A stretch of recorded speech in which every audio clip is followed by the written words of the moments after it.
Madame, Monsieur, bonsoir. Lundi 6 mai, bienvenue dans cette édition.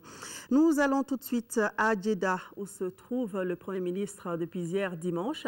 Sur place, Django Sissoko s'est rendu au siège de la BID. Il a obtenu l'engagement de la BID auprès du Mali pour la relance économique et la reconstruction du Nord. Le président du groupe financier a annoncé aujourd'hui même la reprise imminente des travaux du barrage de Taoussa et de sa route d'accès. Le récit de nos envoyés spéciaux, Youssouf Touré et Aboubakar Traoré. De la Oumma islamique, le président de la Banque islamique de développement a accueilli le Premier ministre du Mali. Immédiatement, plus qu'un partenaire, c'est un membre important de la famille Mohamed Ali qui connaît bien le Mali pour y avoir séjourné plusieurs fois, a improvisé un entretien avec Django Sissoko pour s'enquérir des dernières nouvelles d'un pays meurtri mais qui se remet debout selon le Premier ministre. Lundi matin, rendez-vous au siège du groupe de la BID. Toujours à l'accueil, l'emblématique président, 79 ans, mais bien loin encore de ménager ses efforts, surtout quand il s'agit du Mali, un pays qu'il porte dans son cœur de ses propres aveux. Après avoir fait connaissance, les délégations maliennes et de la Banque islamique de développement ont passé en revue le portefeuille de coopération. Ensuite, le Premier ministre Django Sissoko a dévoilé le contenu des doléances du Mali auprès de la BID pour relancer l'économie et reconstruire le tissu économique et social fortement laminé par la guerre.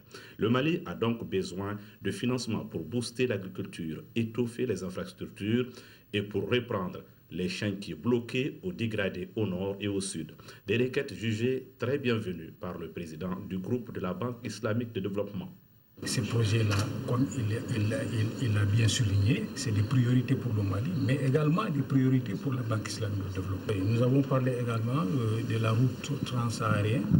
Et effectivement, cette route-là est très importante pour toute l'Afrique, surtout en ce qui concerne la connectivité entre l'Afrique du Sud du Sahara et le Nord, à travers l'Algérie. De réponse spontanée, idoine, saluée par le Premier ministre. Il ne tarit pas d'éloge à l'égard du partenaire financier stratégique et sûr qu'est devenu la BID au fil des ans. J'ai parlé avec les dirigeants de la BID de nos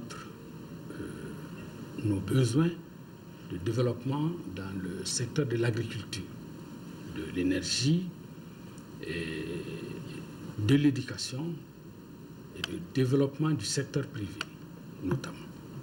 Et la BID s'est engagée à considérer comme prioritaire, elle aussi, tous ces projets, tous les projets de développement que nous avons dans ces secteurs. Elle s'est surtout engagée à mobiliser d'autres bailleurs de fonds, des bailleurs de fonds arabes, d'institutions arabes, pour prendre en charge de nombreuses préoccupations qui n'auraient pas pu être prises en charge par la conférence de Bruxelles.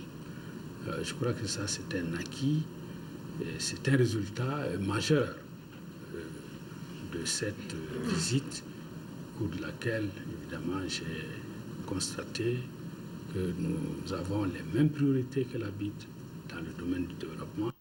Outre l'engagement de la BID auprès du Mali, le Premier ministre a sollicité l'institution financière islamique à être le chef de file des fonds arabes pour garantir une bonne moisson à la prochaine conférence des donateurs du Mali à Bruxelles.